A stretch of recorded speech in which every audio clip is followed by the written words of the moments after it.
Hi, welcome to the Miller Centre. I'm Jay. And I'm Lucinda. And we're both members of the Miller Centre Theatre Company, an amateur theatre group that puts on up to 10 full-length productions every year here in this building. And we'd love to show you inside and give you a glimpse of this fabulous theatre where we have the privilege of performing. But first, we'd like to clear up a few questions about the building itself. Most people, when they see the building for the first time, mistake it for a church. Or a school, because it was in fact a church and a school until the mid-1970s, when it was purchased by a visionary couple, Michael and Christine Pilch, and converted into a community hub and theatre for the people of Caterham and the surrounding areas. Anyway, we'd like to take you around the inside of this theatre. So, see you in a bit. I'll see you on stage in a bit. How does she do that?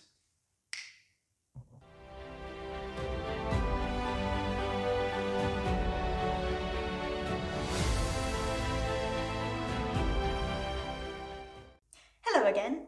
I've just come through the backstage door and I'm about to go into the dressing rooms. Over the other side of the car park is our studio building where we rehearse in the evenings. During the day it's used for all sorts of daytime activities by our Miller Centre Club, and it's also where our young players meet. Also in that building is our furniture and prop store, our amazing wardrobe department, and the workshop where the sets are built. But more on those later. Let's go into the dressing room. This is our main dressing room where the actors will prepare themselves for the performance whilst the audience are filling up the theatre. Jay. Me again. Right. This is the main public area of the theatre, which on a set-up night can get very busy. Here, our patrons can relax with a drink from the bar and meet their friends before the show. And when the auditorium is open, theatregoers will make their way to these doors, ready to sit down and enjoy the show. And whilst the audience are taking their seats, the actors are making their way onto the stage. This is the stage left route, through the scene dock and through backstage, past the stage manager's desk, and onto the stage. If you look closely, you can see evidence of our revolving stage, which is approximately 5.5 metres across. It's a really useful feature to have, given that we don't have the height to fly scenery at all. It's not being used for this set, however, which is for The Beauty Queen of Leenane, the play that was about to open when the country went into lockdown. And this is the view of the stage. It seats 186 in proscenium format, like it is now. And we can also reconfigure it to different layouts. By moving the seats onto the stage and to the sides, we can do in the round. Or we can use the stage and the floor here for what we call arena style. If you look at photos of our past productions on our website, you can see examples of all three. Hello again. Hi. So, you've seen the public area, a bit of backstage, and the auditorium itself. But of course, it takes a lot more than that to get a production to the stage. We'll be going into that in more detail in a further series of videos where we'll be talking to the people who run the backstage and technical departments. But to give you a taster, they include our incredible wardrobe department, which includes not just one, not two, but 3 floors of costumes. our always overcrowded furniture store, The very full and superbly organised prop store, a well-equipped set building workshop, and the control room, which houses our computerised lighting and sound control systems. Thank you for exploring this lovely theatre with us, and hopefully it won't be too long until these seats are full again. If you'd like to find out more or even join us backstage or on stage, you can contact us via the website, or you can follow us on Facebook and Twitter. And Instagram now. No. Bye! Bye.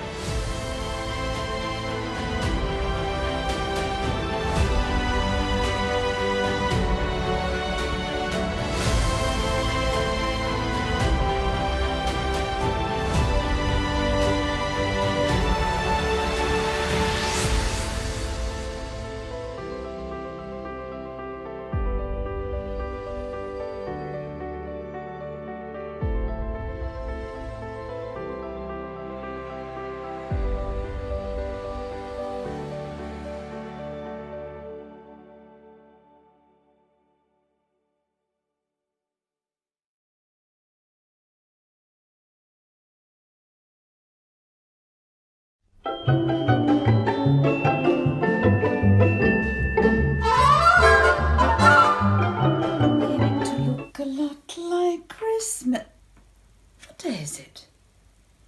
Do you know, I honestly don't know. Do you know, or even care? Oof, it's been a whole month now. A whole month in quarantine, flying the yellow flag. The next day exactly the same as the one before. Every day a Sunday. Just like Christmas. Well, it's a good excuse for my first sherry of the morning. Between you and me, the only thing that gets me through the whole festive cooking ritual is a large glass, a schooner, of the finest that Jerez has to offer. Ooh, none of that sickly sweet stuff that's only good for trifles. No, it has to be crisp, bone dry, and icy cold. Manzanilla. Oh, you can just hear the castanets click the moment you take your first lip-tingling sip. And you can guarantee by the time the roasties are in, I shall be on my second glass. Cheers. I'm considered one of the old and vulnerable group. Well, I don't see myself as old, and I've certainly never been vulnerable in my life. Well, except maybe the time when I told the young man on the bus, whose headphones were blaring out this ghastly tinny sound, to turn it down. Well, honestly, the mouthful he gave me, it was quite intimidating. Oh, in my day, you never had any of this Insta-What's-It or Bookface or whatever it's called. And I thought that an app was the 40 winks you had after lunch. This locked in or locked down is getting very boring. We're commanded to stay inside, and now we even have a special time to go shopping with all the other old folk. At 8 o'clock in the morning. But don't they know that one of the pleasures of being retired is that you don't have to get up at silly o'clock? No, end of the morning would be far more civilised. Well, that would give one time to find a nice bottle of something for lunch. Don't get me wrong, I really enjoy cooking. Well, when I'm not under pressure, I love trying out new recipes. Well, I've spent a lifetime cutting them out of magazines, and I always collect those cards they give you at the supermarket. Well, now's been a good time to sort out all those books and boxes, not to mention the drawers full of paperwork that I've managed to accumulate. I came across a recipe for a fish stew, a sort of cheats bouillabaisse. Well, I realised that I had all the ingredients I needed in my freezer and cupboard, apart from fennel. You know, that bulb that looks like a short, dumpy, fat celery with sort of green frondy bits. We've given up trying to go to the shops, so with a little bit of help, I have mastered the art of online ordering. Well, what a revelation. You click this and add that. I'm getting quite a dab hand at it now.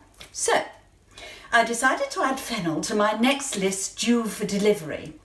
And when it came and I unpacked it, you're never going to believe this. There was no sign of my fennel.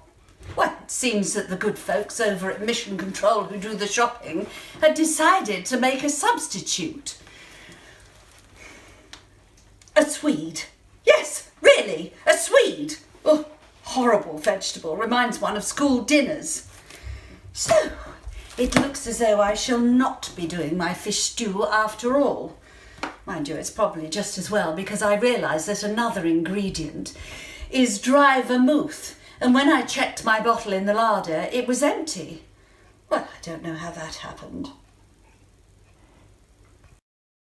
To be fair, this enforced isolation seems to be bringing out the best in people.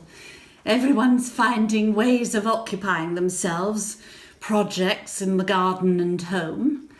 A friend of mine rang the other day to tell me how many things she'd finished. Smug cow.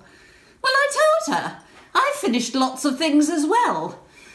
A bottle of Australian Cabernet Sauvignon, the end of a box of cooking Chardonnay, and the dregs of a bottle of Baileys. Ooh. And not to mention the last wee dram of my husband's secret supply of 25-year-old Glenmorangie. Well, I do hope he never finds out that I've discovered where he's hidden it.